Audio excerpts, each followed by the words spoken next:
Hello and welcome to Games from Folktales, a podcast that mixes historical research and tabletop role-playing settings. This is one of the Lord Dunsany episodes. Oh, I didn't introduce myself. I'm your host, Timothy Ferguson. This is one of the Lord Dunsany episodes, and although the story is only about a minute and a half long, it's one of my favourite Lord Dunsany stories, so I'm just going to get straight into it after thanking Thomas Copeland from LibriVox for recording it into the public domain. After the story's over, I'll be back with a few plot hooks, but I don't think it needs any, really. Taking up Picadilly. Going down Piccadilly one day and nearing Grosvenor Place, I saw, if my memory is not at fault, some workmen with their coats off, or so they seemed.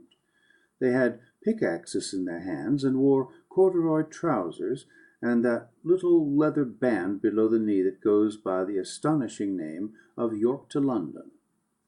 They seemed to be working with peculiar vehemence, so that I stopped and asked one what they were doing. "We are taking up Piccadilly," he said to me. "But at this time of year," I said. "Is it usual in June?"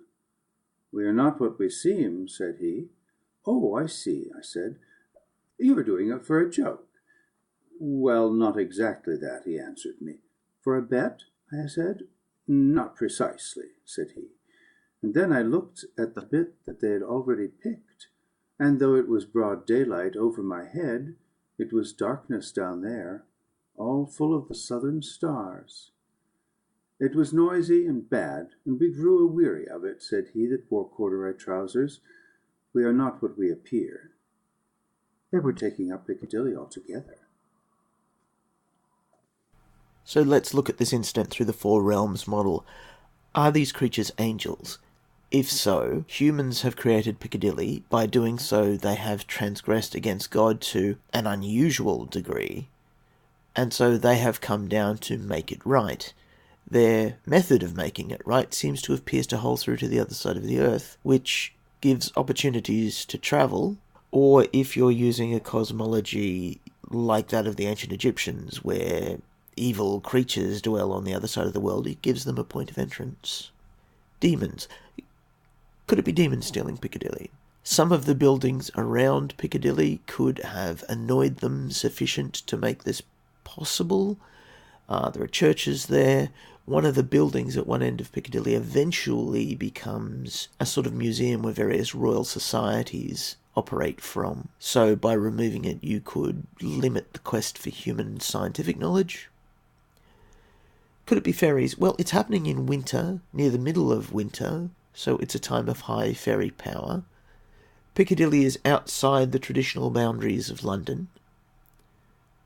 The name Piccadilly is not used during the Ars Magica period.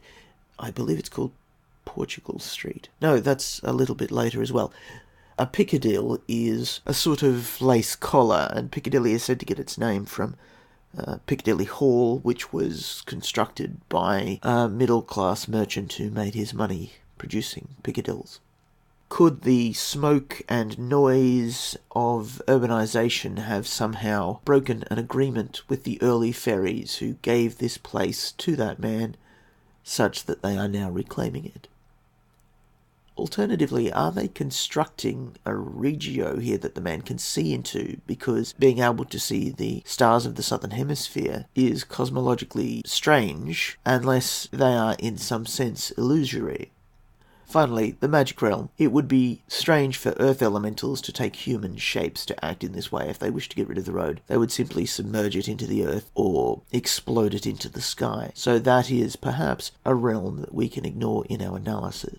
Once you've decided on a realm for this intervention, you need to decide whether this sort of intervention occurred before, whether your characters wish to prevent this removal of Piccadilly, whether they can take advantage of this removal in Piccadilly and therefore wish to encourage it, whether previous sites of similar interventions are similarly useful, whether the rate of intervention is increasing, and if they wish to interfere, how they can either interfere or make use of this new tunnel through the earth. House Mercure, for example, might be interested. Various houses of astrologers would be fascinated to have a tunnel to the southern stars. Your saga may vary.